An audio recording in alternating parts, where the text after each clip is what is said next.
Shalom and welcome. This is Reflections of a Servant. What to expect in the coming days. The weight of our division, the weight of our conflict among one another, among those who truly seek set apartness, the weight of that demands that we become humbled. It demands that we remember where we have fallen and repent. It demands the severity of what we are about to experience in the coming days, my brothers and sisters. We will be refined.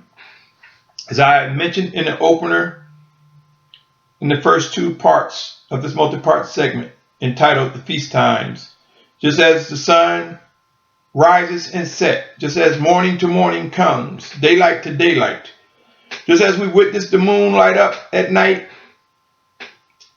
and it's hidden during daylight hours, but return again at night. Just as we witness light and life and the cycles of light and the cycles of life, so will we witness living orders and commands, instructions, warnings, like never before in the coming of days.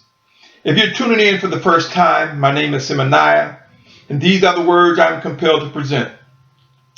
This is part 3 of a multi-part segment entitled The Feast Times. I invite you to listen to part 1 and 2 in sequential order in order to get the full benefit of this message. If you are returning, I once again salute your patience, your tolerance, your pursuit of set apartness. You, yes you, your desire to do the will of the Almighty Father Yahuwah. I salute your actions that lift up Yahushua, our Mashiach. With these words said, let us continue on the matter of the feast times, a contributing factor to the blueprint towards maturity. Moving from the feast of first fruits now to the feast of harvest, we discover, my brothers and sisters, that in harvest there are large numbers of people who begin to bear witness to set apart living orders and commands, that we grow in numbers, in fellowship. We discover that how even in a natural harvest, it is the time to harvest all that is ripened, all that is ready for consumption, all that is ready to eat or feed to our livestock. And just as naturally a harvest brings about a time of feasting, eating and drinking and rejoicing and worshiping and fellowshipping, we will see that spiritually and physically, as we discover set apartness in unity, it will be as though a major harvest is taking place. It will be a time when we will come and rejoice with such magnitude. Our comfort would be in understanding what must and will be done and what has been done. We will come to discover the difference in being obedience versus disobedience. We will know how harvest time is the time that we were waiting for, when brothers and sisters receive things quicker than others, but now the rest of us get it, so to speak. It will be a beautiful time. It will be, and it has demonstrated in times past, times of rejoicing. Yes, harvest time is wonderful. It is a time that many agree and rejoice together. Who is able to see the connection between natural harvest times and spiritual harvest time? Who is able to discern the beauty of Psalms 133? It reads as follows. 133, 1 through 3 reads, "See how good and how pleasant it is for brothers to dwell together in unity. Like the precious oil on the head, running down on the beard of Aharon running down the collar of his robes. It's like the dew of Hermon that comes down from the mountains of Zion. For there Yahuwah commanded the blessings, like forever, life forever." My brothers and sisters, behold the building blocks towards maturity brought by understanding the feast of the harvest. From Passover to unleavened bread, to first fruits, to harvest. Together as a family, we rejoice as we are awakened, as a set-apart nation, as a family of one made possible by Yahushua Mashiach. And now moving to the 5th feast, the Feast of Trumpets. So in our rejoicing, in our excitement, my brothers and sisters, we come to learn, we come to understand that trumpets are used for more than just warnings. Trumpets are used to proclaim the set-apart ways of the Almighty Father. Trumpets are used in a time of rejoicing and proclaiming life made possible by the Almighty Father Yahuwah. In the name of Yahushua our Mashiach, we come together in unity and we shout. We make known the good news. We echo the favor and the many experiences of life together. Yes, my brothers and sisters, we sound the trumpet. We echo, we speak out, we spread the word, we demonstrate what it is to be among a sovereignty in Yahushua Mashiach, structured and directed by his spirit. We recognize how the structure of a sovereignty set apart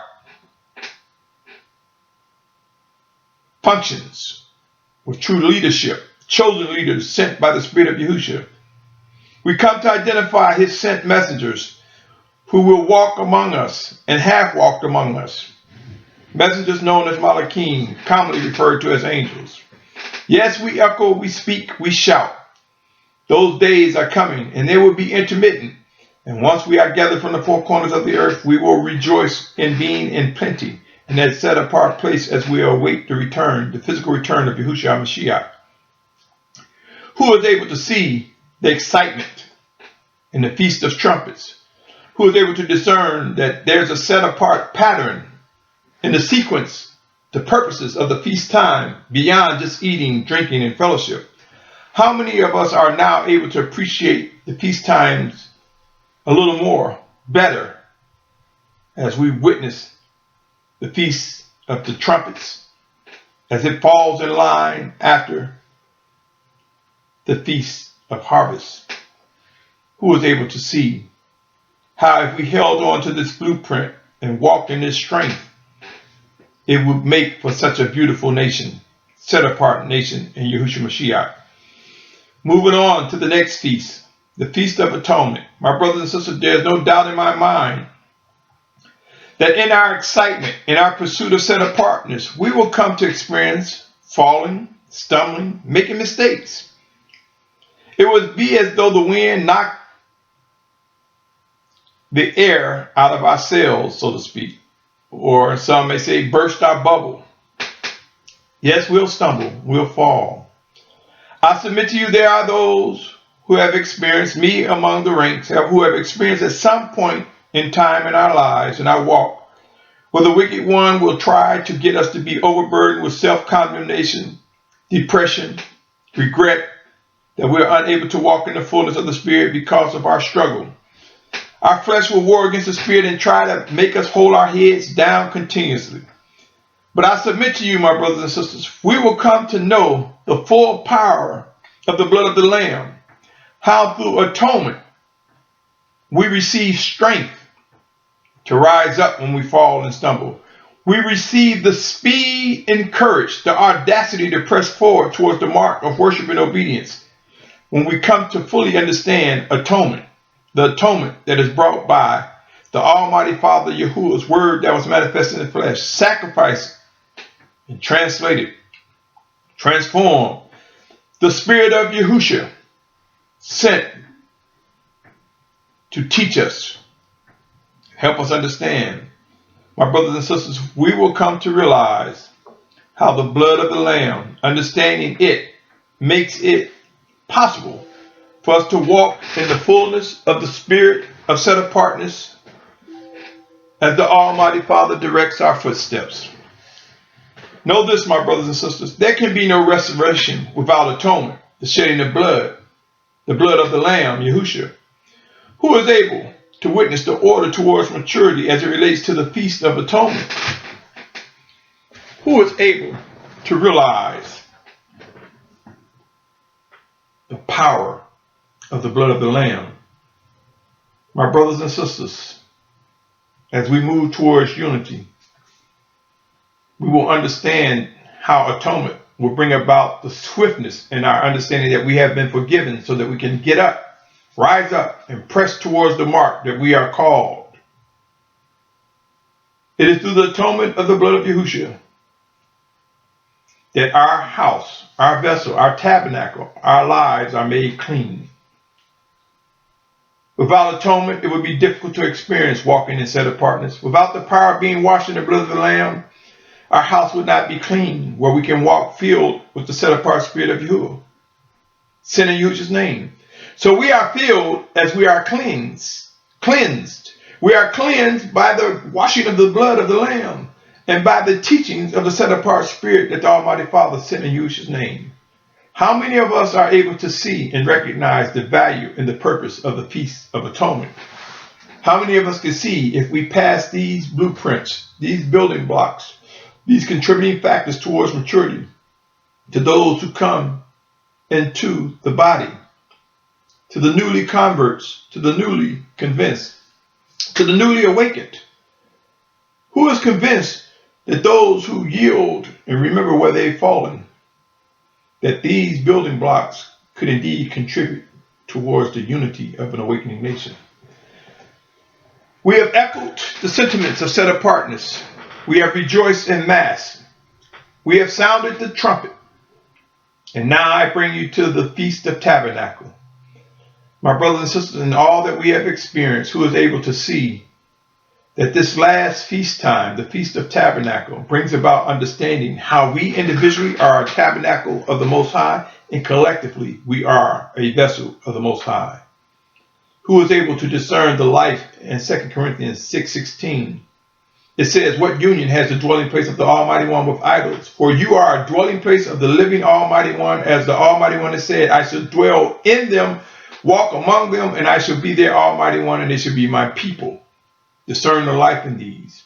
Discern the life in Ephesians 3:14-21, which reads, for this reason I bow my knees to the Father, our Master Yahushua Messiah, from whom all fatherhood in the heavens and earth is named, in order that he might give you, according to the riches of his esteem, by power to be strengthened in the inner man through his Spirit, that the Messiah might dwell in your hearts through belief, having become rooted and grounded in love, in order that you might be strengthened to firmly grasp with all the set apart ones what is the width and the length and the depth and height, to know the love of Messiah which surpasses knowledge, in order that you might be filled to all the completeness of the Almighty One, to him who is able to do exceedingly above all that we ask and think, according to the power that is working in us.